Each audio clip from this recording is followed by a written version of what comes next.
Hello' বন্ধুসকল, আপোনালোক নিশ্চয় ভালে আছে। মই আজি আপোনালোকলৈ আকৌ এটা নতুন ভিডিঅ' লৈ আহিছোঁ, যিটো আপোনালোকে খুবেই ভাল পাব আৰু আপোনালোকক মই কিবা এটা শিকাবলৈ গৈ আছোঁ। নিশ্চয় আপোনালোকে শিকিব। তো বন্ধুসকল, দেৰি নকৰি বলক ভিডিঅ'টো আৰম্ভ কৰোঁ। তো বন্ধুসকল, আপোনালোকৰ এনে কিছুমান নম্বৰৰ পৰা ফোন আহে যিবোৰ আপোনালোকক খুবেই ডিষ্টাৰ্বেঞ্চ, আৰু সেই নম্বৰবিলাক আপুনি বন্ধ কৰিব বা ব্লক কৰি থ'ব বিচাৰে। তো আপুনি ইয়াৰ পাছত আপুনি কি কৰিব?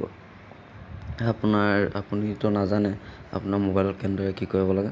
তো আপুনি সেই নম্বৰটো ব্লক কৰি ৰাখিবলৈ আপোনাৰ কল লিষ্টত যাব লাগে। মই আপোনাক দেখাই দিছোঁ মোৰ মোবাইলত কেনেদৰে কি কৰিব লাগে।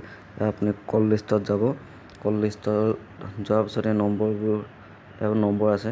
তো নম্বৰবোৰ থোৱা আছে। আপুনি এনেদৰে, মই এইটো নম্বৰ ব্লক কৰিম এতিয়া, দেখাই দিছোঁ আপোনাক। ব্লক কৰিবলৈ এইটো নম্বৰ এনেদৰে টাচ কৰিব।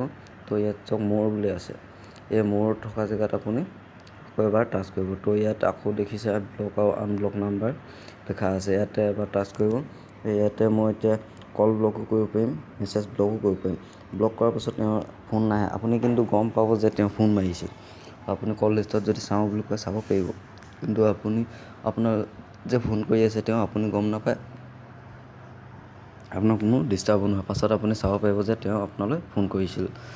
এই নম্বৰটো এতিয়া ব্লক হৈ গ'ল। ইয়াত চাওক ব্লক চিন দিয়া আছে।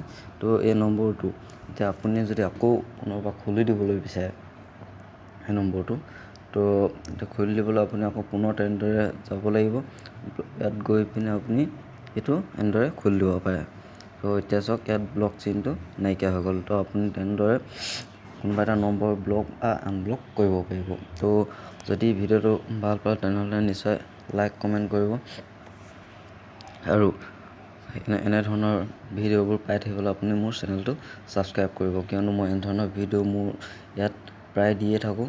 তো আপুনি এনেধৰণৰ ভিডিঅ' পাই থাকিবলৈ মোৰ চেনেলটো নিশ্চয় ছাবস্ক্ৰাইব কৰিব। ধন্যবাদ।